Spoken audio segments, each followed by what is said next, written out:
আমার প্রিয়জনেরা, প্রভু যীশু খ্রিস্টর নামে আমি সকলকে জানাচ্ছি অভিনন্দন। কেমন আছেন আপনারা? এই জায়গাটা দেখছেন কত সুন্দর জায়গা। আর এই গাছটা যে দেখছেন এটা হচ্ছে পাইন গাছ। এই যে পাইন গাছগুলি দেখছেন এগুলি কিন্তু খুব উঁচু উঁচু গাছ হয়। চারদিকে দেখুন কতগুলি গাছ। আর এই জন্য এই জায়গাটার পরিবেশটাও কিন্তু খুবই ঠান্ডা। এই দেশের লোকেরা চারদিকে দেখুন কি সুন্দরভাবে গাছ লাগিয়েছে। এই জন্য পরিবেশটাও ঠান্ডা আর তাপমাত্রাও জায়গাটা ঠান্ডাই। আমি দেখেছি আমেরিকার মানুষদের এই অভ্যাস, তারা যেখানে থাকুক না কেন তাদের চারদিকে কিন্তু তারা সুন্দর সুন্দর সবুজ সবুজ গাছ লাগায় যাতে তাপমাত্রা ঠান্ডা থাকে। একইভাবে আমাদের দেশেও প্রয়োজন যাতে আমরা সবাই চারদিকে গাছ লাগাতে পারি, কারণ ঈশ্বর আমাদের সৃষ্টি করেছেন চারদিকে যাতে আমরা আশীর্বাদ করতে পারি। এই দেশে আপনারা যেখানে যান, যত বড় বড়ই ঘর হোক না কেন, প্রত্যেকটা ঘরে অনেক সুন্দর সুন্দর গাছ লাগানো থাকে যাতে তাপমাত্রা নিয়ন্ত্রণে থাকে। আর তারা এই গাছগুলোকে সুন্দরভাবে দেখভাল করে আর যত্ন নেয়। আমাদেরও উচিত যাতে আমাদের ঘরের চারপাশে আমরা ছোট ছোট গাছ লাগাতে পারি, এমনকি আমরা সুন্দর সুন্দর বাগানও বানাতে পারি। তাতে আপনিও খুশি হবেন, যারা দেখবে তারাও খুশি পাবে। চলুন এখন আমরা দেখি ঈশ্বরের বাক্য আমাদেরকে কি বলছে।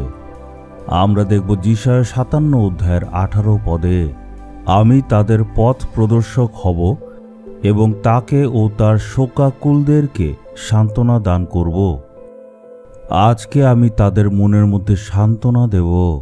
আপনার মনে হয়তো দুঃখ আছে, আপনার মনের গভীরে অনেক দুঃখ আছে, কারোর কাছে এই ব্যাপারে বলতেও পারেন না।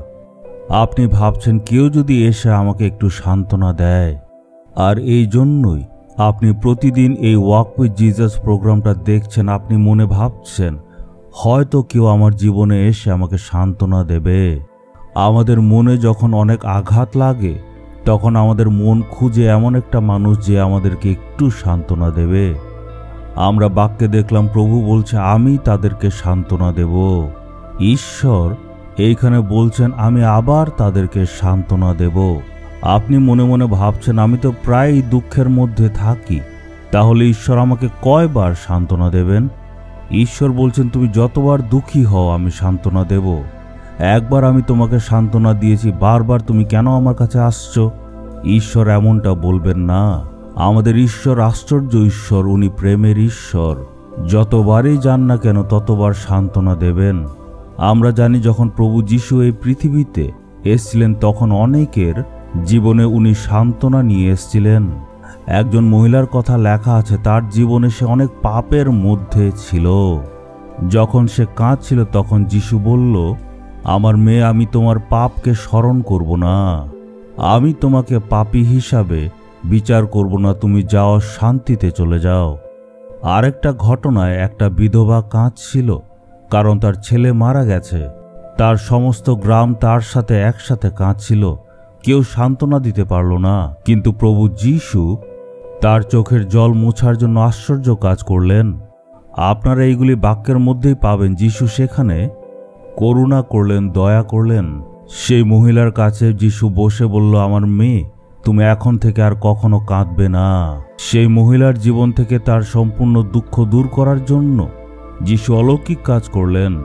একইভাবে ম্যারি আর মার্থার ভাই লাসারাস যখন মারা গিয়েছিল তখনও যীশু তাদের সঙ্গে গিয়ে বসলেন আর তাদের সঙ্গে দুঃখে সহভাগিতা করে নিজেও কাঁদলেন।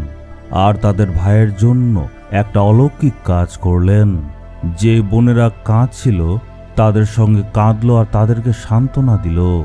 আর তাদের চোখের জলকে মুছে দেওয়ার জন্য তাদের ভাইকে আবার পুনর্জীবিত করলেন।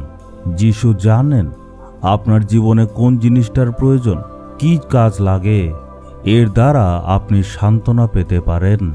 ঈশ্বর বলছেন আমার ছেলে এখন কাঁদছে, আমার মেয়ে কাঁদছে, আমি তাদের জীবনে আজকে সান্ত্বনা দেব। আমি তাদের সকল পরিস্থিতি পাল্টে দেব আর তাদের জীবনে যা যা প্রয়োজন আছে, অভাব আছে, সবকিছু আমি মিটিয়ে দেব। তারা যাতে আনন্দে থাকতে পারে আমি সান্ত্বনা দেব। আপনার জীবনে যাতে অলৌকিক কাজ করতে পারেন আর সান্ত্বনা দিতে পারেন, তাই যিশু ক্রুশে মারা গেলেন।